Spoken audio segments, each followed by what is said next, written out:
YouTube channel again. So guys, in this video we will see how to increase the video length in the Grok AI.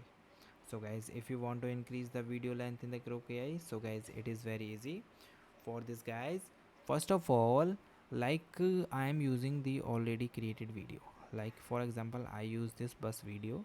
So guys, here you see that there is a one option. Here you see the extend.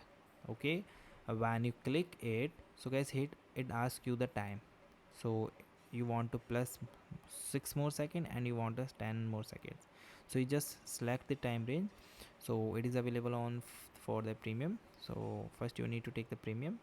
After that guys, here you enter the prompts what you want after the 10 seconds, and if you want to continue the same, so you just simply tap the continue the video same loop, and but I want this video with plus 6 seconds. Okay, so this is the way that guys you can do. And guys, thank you, and guys, subscribe our YouTube channel for the further informations. I hope this video is very helpful for you.